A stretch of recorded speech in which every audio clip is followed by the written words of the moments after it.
आज Doubtnut app download करें। Doubtnut पर अपने सभी गणित, रसायन विज्ञान, भौतिक विज्ञान और जीव विज्ञान के डाउट्स का करो सफाया। बस प्रश्न की फोटो खींचो, एक ही प्रश्न को क्रॉप करो और तुरंत वीडियो सोल्यूशन पाओ। अभी डाउनलोड करें। हेलो दोस्तों, आपका प्रश्न है हेस के नियम का आधार क्या है। ठीक है, हेस के नियम का आधार क्या है। चलिए दोस्तों, प्रश्न को हल करते हैं। दोस्तों, हेस के नियम के अनुसार किसी भी रासायनिक अभिक्रिया में हो रहे एंथैल्पी में परिवर्तन जो है, यहाँ पे मैं लिख दे रहा हूँ, किसी भी रासायनिक अभिक्रिया में हो रहे एंथैल्पी एंथैल्पी में परिवर्तन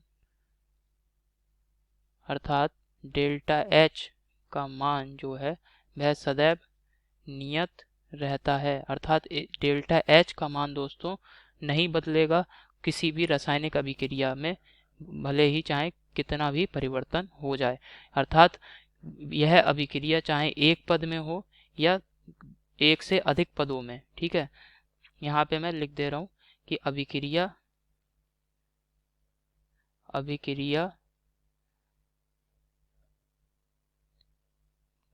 चाहे कितने ही पदों में हो, चाहे कितने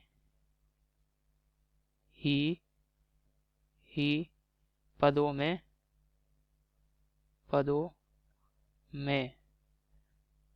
पूर्ण हो। ठीक है, तो ये दोस्तों हेस का नियम यही कहता है कि अभिक्रिया किसी भी रासायनिक अभिक्रिया में हो रहे परिवर्तनों के लिए अभिक्रिया की जो कुल एंथैल्पी में परिवर्तन होता है अर्थात डेल्टा एच, इसका मान नियत होता है, अभिक्रिया चाहे कितने ही पदों में पूर्ण हो। ठीक है, तो दोस्तों जैसे कोई भी अभिक्रिया है, यहाँ पे मैं दिखा दूं, जैसे ए कोई तत्व है। ठीक है, इससे मैंने तत्व सी बनाया। ठीक है, इससे मैंने तत्व सी बनाया और इस अभिक्रिया के लिए जो परिवर्तन है एंथैल्पी में, इसका मान डेल्टा एच है। तो ये जो अभिक्रिया है अभी आप देख रहे हैं एक ही पद में पूर्ण हुई है, परंतु यहाँ पे क्या है, इसको दो पदों में भी पूर्ण कर सकते हैं। अर्थात दूसरा तरीका होगा तत्व सी को बनाने का तत्व ए से। तो इसमें क्या है दोस्तों, पहले तत्व बी बन गया, उसके बाद फिर बी से हम सी बनाएंगे। बी जो है ये मध्यवर्ती तत्व है जो कि बना है। तो यहाँ पे ए से बी बनाने में अभिक्रिया की एंथैल्पी में परिवर्तन अगर डेल्टा एच वन है और बी से सी बनाने में अभिक्रिया की एंथैल्पी में परिवर्तन डेल्टा एच टू है। ठीक है, तो जो कुल अभिक्रिया की एंथैल्पी में परिवर्तन होगा हेस के नियम के अनुसार वह अभी भी डेल्टा एच होना चाहिए, क्योंकि अभिक्रिया यहाँ पे कहा है कि अभिक्रिया चाहे कितने ही पदों में पूर्ण हो। तो ये जो अभिक्रिया है आप देख रहे हैं, ए से बी एक पद और बी से सी दो पद, अभिक्रिया दो पदों में पूर्ण हो रही है और एंथैल्पी में परिवर्तन यहाँ पे डेल्टा एच वन और डेल्टा एच टू है। परंतु जो अंतिम जो उत्पाद है वह हमें सी मिल रहा है।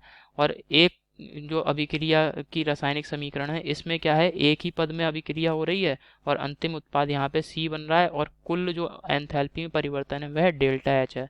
तो दोस्तों यहाँ पे भी अभिक्रिया की एंथैल्पी में परिवर्तन डेल्टा एच होगा।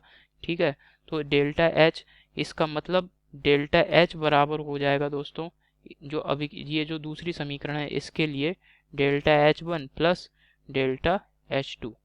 ठीक है दोस्तों, अर्थात डेल्टा एच के मान में कोई भी परिवर्तन नहीं होगा। अभिक्रिया भले ही चाहे एक पद में हो, ये दो पदों में हो या तीन पदों में हो, एंथैल्पी सदैव नियत रहती है। तो दोस्तों यहाँ से हम निष्कर्ष निकालते हैं कि जो हेस का नियम है यह जो है इसका जो आधार है, हेस के नियम का जो आधार है वह ऊर्जा संरक्षण है। आधार ऊर्जा संरक्षण का नियम है, ऊर्जा संरक्षण